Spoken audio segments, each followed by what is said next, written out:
With the release of Star Wars Outlaws to just great reviews, I decided to think about what Star Wars games the fandom and me personally would like to see come out in the coming years, along with what games I believe should be remade and potentially even recanonised, which unfortunately would mean many of these games that have gone into Legends continuity would have to be entirely reworked in order to better fit the canon nowadays, and that would have to change due to the enemies in the games along with just some of the power scaling, as you'll see later on in this video.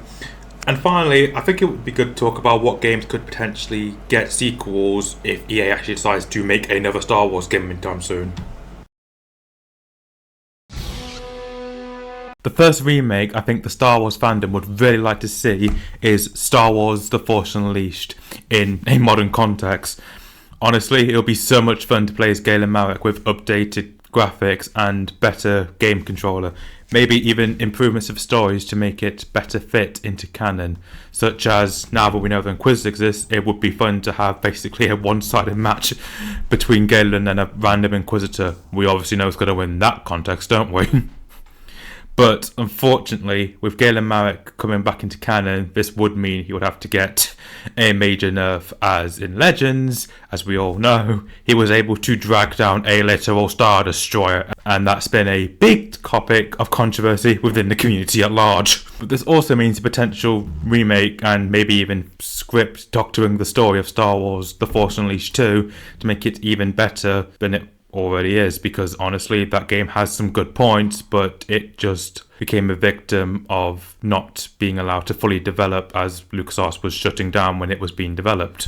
So with them being able to have more time to make the game, they could definitely improve the story and improve abilities far better than what they originally were. For the first sequel, I would have something that would definitely fix the biggest mistake EA ever made, if they were the ones who made it. This will be Star Wars Battlefront 3. Let's be honest, this game has pretty much been talked about ever since it was announced that support for Star Wars Battlefront 2 was ending. Not sure why they did that and made a terrible game afterwards, but you know, live and don't learn, as EA says. I think honestly Star Wars Battlefront 3 could really fix that massive mistake that they made and give us a very fun game, hopefully, with all the characters who weren't able to make it into Star Wars Battlefront 2, such as that bold witch Asajj Ventress and that awesome Togruta Ahsoka Tano. And you know, maybe some sequel content. For the next remake, let's talk about a game that, despite its age, is still really fun to play. That is Star Wars Republic Commandos. Again, despite its age, this game hasn't actually aged, bar graphics and some gameplay mechanics, and maybe some places in lore. Bar that, this game still really holds up, and I would love to see it get a really nice, fresh coat of paint and graphics, and maybe even some better systems, such as the different members of Delta Squad being able to perform different tasks. For example, Fixer could be able to splice into buildings and terminals far faster than any other member of Delta Squad. Scorch could be able to set up demolition charges far faster, and Sev could make much harder shots easier with his improved sniping that could rival Crosshairs. Honestly, this game with a fresh coat of paint and maybe a few extra missions, there's only 3 in the game. They do drag on a little bit, but it would be nice to get some more variation at times, maybe a few ammo drops, because I could not remember how many times I actually ran out of ammo in this game, and maybe a bit of a nerf to the B2 battle droids. As shown in Star Wars Clone Wars, Gregor was able to 2-shot those things. I swear those things were the biggest bullet sponges ever put in video games. Still hate them. So those are the only real big improvements I'll make to Star Wars Republic Commandos. Bar that, it's just a new kind of paint, to be fair. So let's hope this game is on the roster in the next few years. The next game I have for sequels is Star Wars Squadrons. This game, admittedly, is a bit of a mess. It starts off with a bit of a niche thing to base the game off, which is the dogfights in Star Wars, which are both interesting. It looks better on screen because you don't have to react to what people are doing.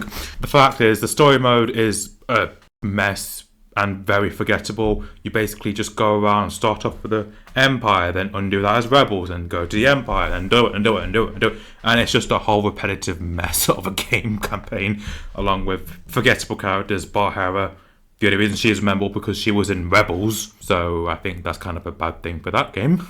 And I think, honestly, the fact that this game had absolutely no prequel content, even though that was an option, is kind of a bit of a Star Wars game suicide. If you have the option to have prequel content, you should put it in, as those are the main people who are going to be buying the game. But I think if there is a sequel to this game, they can do what Star Wars Battlefront 2 did and have all the eras playable. I think it would be fairly interesting to see the atmosphere of space from a view of a Vulture droid. Yeah, that actually would be a lot of fun.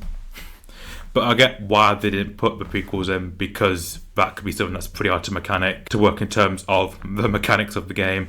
The tri-droids are another bit of a mess when you look at them. But it could be a lot of fun, literally having your eyes up to space, because that's what the Vulture droids are when you think about it. But yeah, a sequel to this game could really help rectify a lot of the problems with the first one, especially about the campaign. Zhish.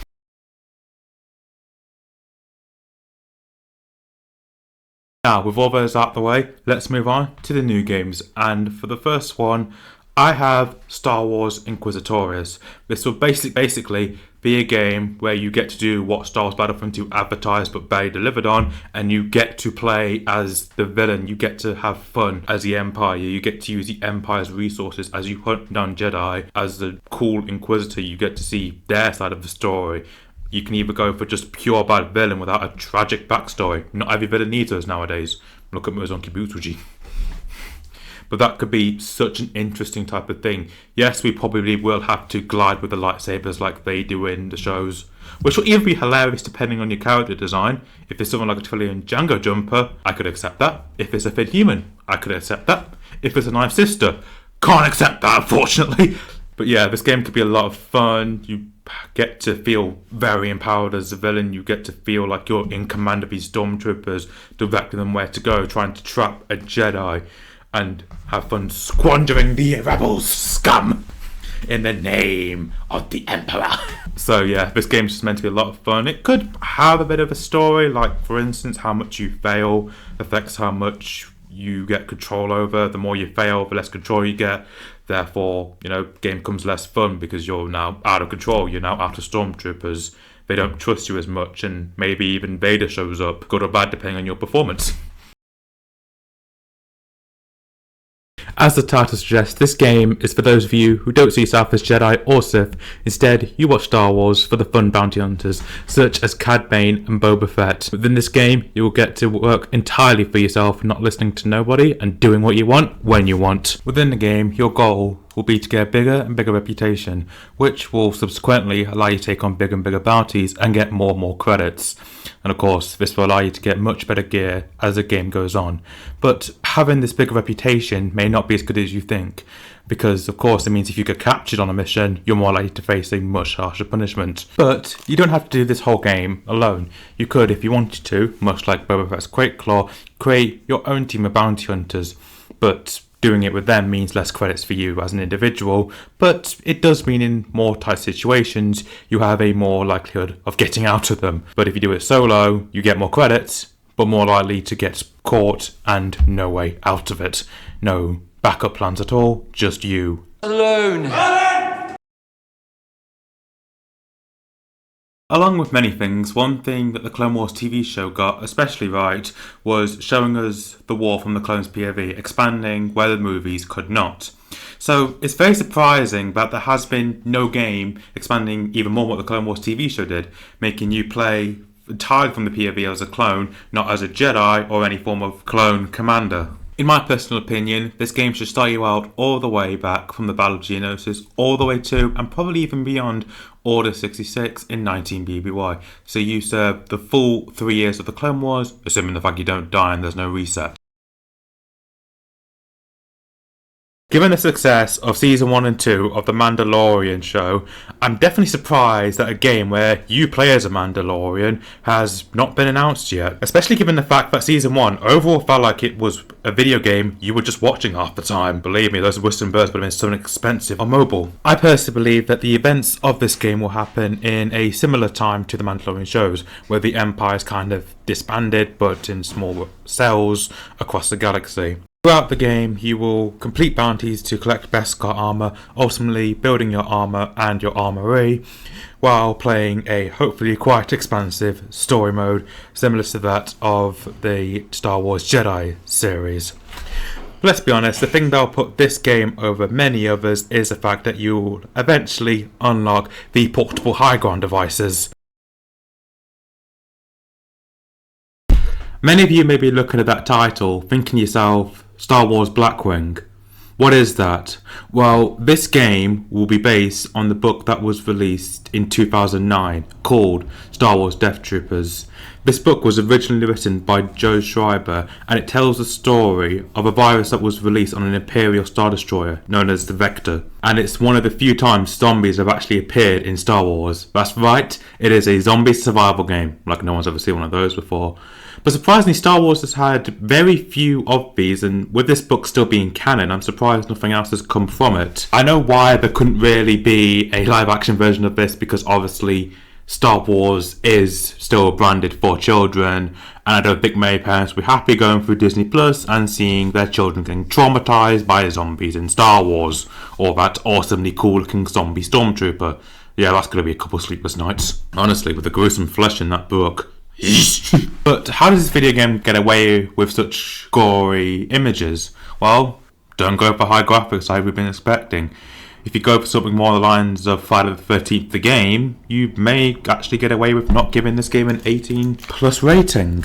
But then again, who actually reads those nowadays? As previously stated, this game will be an almost retelling of the book's events. You get to play as one of the members from the prison ship The Purge, and you'll be trying to, of course, escape the Venator. This game will not just be a campaign mode. In my opinion, there should also be a multiplayer to come with it. Yes, an online zombie game. Who hasn't seen that before? But this will have very different tasks to accomplish than the story mode will.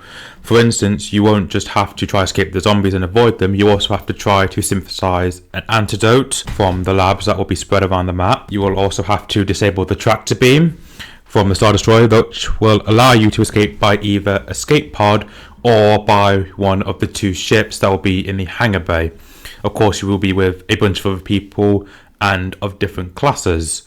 This could either be a medic, an inmate, an average crew member, or maybe even one of the few remaining stormtroopers. Of course, each class has different perks. Like for instance, if you're a medic, you may be able to synthesize an antidote better. If you're a crewmate, you may be able to repair a ship or deactivate the tractor beam faster.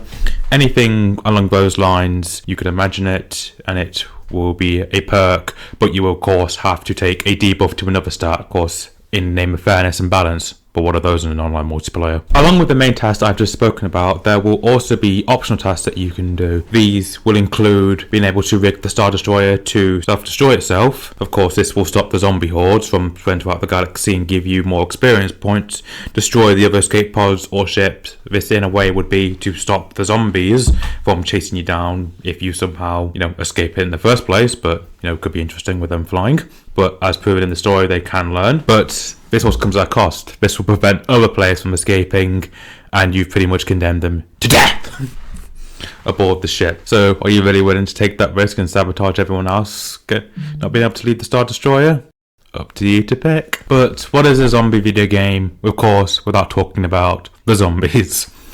In my opinion, at the start of the game, the zombies should start up pretty slow, almost like they were in the book, where they were dormant, in a sense, throughout most of the story, same way the virus spreads throughout the body. Of course, with them being, as the game goes on, the zombies awaken. This of course makes you feel slowly like you're being stalked and trapped. Everywhere you go eventually feels like it's just on edge, very claustrophobic, hallways just seem to not feel safe. Nowhere in the ship as the game goes on feels safe. A zombie could appear from anywhere. And as shown in the book, once again, the zombies do have the capability to learn, as shown by one waiting for weeks to strike in a wardrobe. And with that, that is all the games that I could come up with. And now I'd like to hear on what games you guys could come up with. It could either be a new game, sequel, remake of an old game, or maybe even an old game that never quite came into fruition. And you know exactly where to put them in the comment section down below. And if you feel like I deserve it, I would love it if you would like, and if you want to see me again, consider subscribing. And with that, goodbye.